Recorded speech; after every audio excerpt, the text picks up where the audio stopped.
दयालु परमेश्वर है, तू विलंब से कोप करने वाला अतः करुणा परमेश्वर है।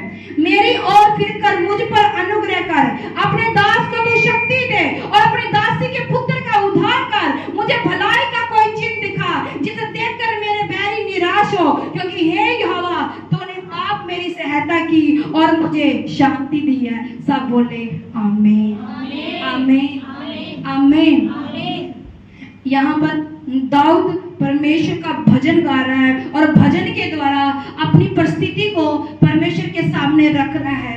भजन के द्वारा दाऊद है अपने दुखों को परमेश्वर के आगे जाहिर कर रहा है और अपनी मुश्किलों को रख रहा है परमेश्वर के आगे, और ये भी भरोसा दिला रहा है कि परमेश्वर तू क्रोध से विलंब करने वाला अता करुणामय परमेश्वर, दयालु परमेश्वर है, दया का सागर परमेश्वर है। तूने पहले भी मुझे उस संकट से बाहर निकाला है, तू अब भी मुझे उस संकट से बाहर निकालेगा। इसलिए परमेश्वर मैं हमेशा तुझे पुकारता रहूंगा। हाँ परमेश्वर मैं तुझे हमेशा ही पुकारता रहूंगा। Hallelujah hallelujah hallelujah.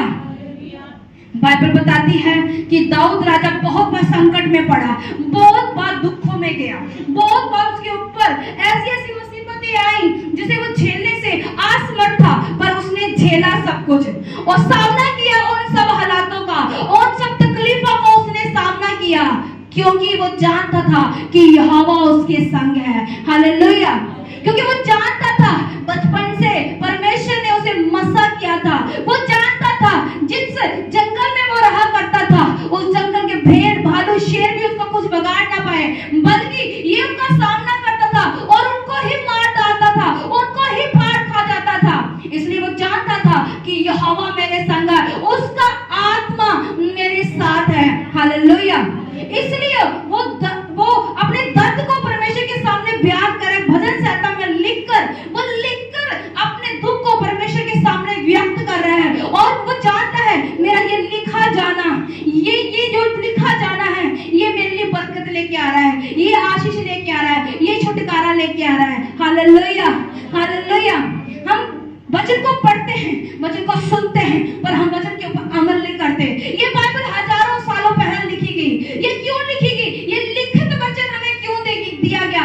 इसलिए इस लिखित वचन को हम पढ़ के अपने जीवन में बदलाव को देखें, अपने जीवन में खुद बदलाव को लाएं। जैसे दाऊद के बारे में हम देख रहे हैं, हम पढ़ रहे हैं कि दाऊद भजन भी गा रहा है। भजन गाना क्या होता है? भजन मतलब आराधना करनी, वर्शिप करनी, परमेश्वर का थैंक्स करना। भजन मतलब गीत गाने परमेश्वर के सन्मुख। देखो, अगर कोई इंसान दुख में है, क्या वो भजन गाएगा? वो नहीं गाएगा, क्योंकि उसके मुख से भजन नहीं निकलेंगे। पर दाऊद यहाँ भजन गा रहा है, वो महिमा कर रहा है, भजन गा के लिख रहा है, और उसके अंदर से भावनाएं निकल रही है प्रभु के प्रति, प्रेम दिख रहा है प्रभु के प्रति, और उसकी दिलेरी निकल रही है प्रभु के प्रति। वो उस दिलेरी को, भावना को, प्रेम को, उस सामर्थ को वो कागज पर उंडेल रहा है। Hallelujah hallelujah. वो क्यों उंडेल रहा है? क्यों उंडेल रहा है? वो इसलिए उंडेल रहा है कि आने वाले समय में हम जैसे लोग पढ़कर, सुनकर, समझकर, उसके ऊपर चलकर अपने जीवन को व्यतीत करें, अपने जीवन को एक सही दिशा दे सकें। Hallelujah hallelujah hallelujah. आज मेरा विश्वास है जब आप परमेश्वर के कलाम को लेंगे तो आप केवल उसे पढ़ने वाले नहीं, केवल सुनने वाले नहीं, बल्कि उसके ऊपर चलने वाले बनेंगे। हालेलुया। मैं आपको दावे के साथ ये कह सकती हूँ, जब तक आप परमेश्वर के वचन को, मैं केवल पढ़ने की बात नहीं करती हूँ, आप पढ़कर उसके ऊपर चलेंगे नहीं, आप अपने जीवन में फलों को नहीं लेके आ सकते।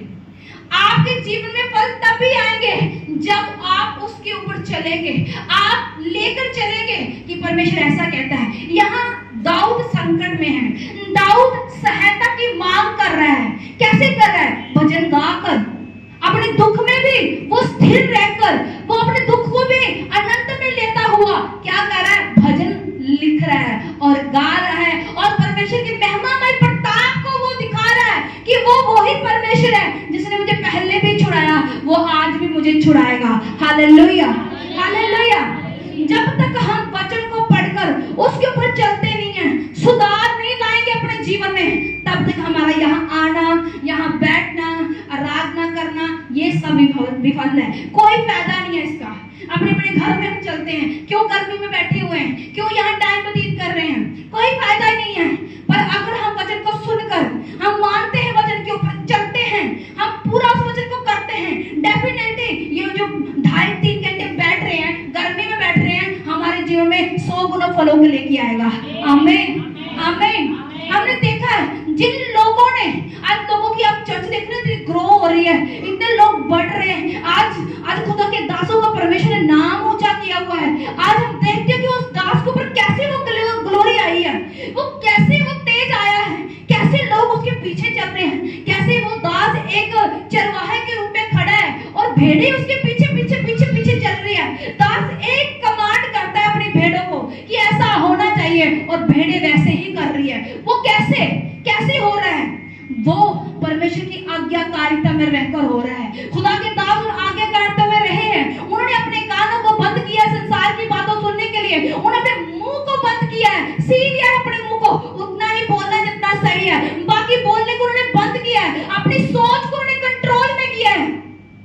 इसलिए वो आज बड़े सामर्थ्य चरवाहे बन पाए हैं और उनकी भेड़ें उनकी आवाज को सुन रही है, क्योंकि खुदा का कलाम कहता है जो मेरी भेड़ है वो मेरी आवाज को सुनेगी। Hallelujah hallelujah.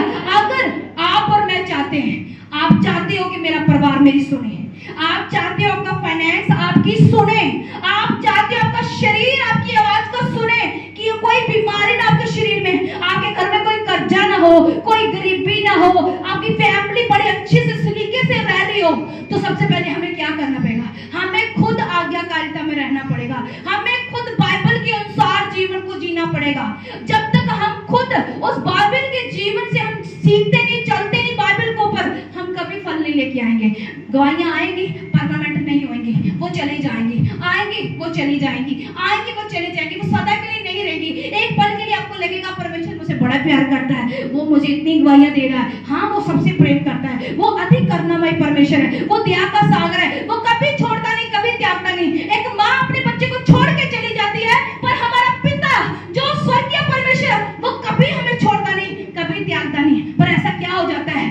सुख आया था, चला गया। अब क्यों दुख आ गया? वो दुख हमारी ही गलतियों के कारण आया, क्योंकि हमने आज्ञाकारिता नहीं की, हमने परमेश्वर के कलाम के ऊपर ध्यान तो लगाया, पर अपना चित्त उसके ऊपर नहीं टिकाया, अपना मन उसके ऊपर नहीं टिकाया। और जब हम मन नहीं टिकाते हैं, अपने चित्त को नहीं लगाते हैं, अब हम कभी भी फलों को लेकर नहीं आते हैं। Hallelujah hallelujah. इसलिए आगे बढ़ने से पहले मैं चाहती हूँ, अगर आप यहाँ पर बैठे हैं, आप टाइम निकाल के आए हो, गर्मी में आए हो, काम छोड़कर यहाँ पर आए हो, इसका बेनिफिट भी आपको होना चाहिए कि नहीं होना चाहिए? होना चाहिए। आप जैसे आए हो वैसे वापस ना जाए, आपका हृदय जैसे आया वैसा वापस ना जाए। अगर आप दुखी है तो आप सुख लेके जाए, यहाँ से दुख लेके अपने घर में मत जाए। जैसे ऐसे वैसे चले गए, कोई फायदा नहीं है। जैसे आए वैसे ना जाए, बल्कि परमेश्वर की शांति को लेके जाए, वो आपके लिए फायदा है। Hallelujah hallelujah.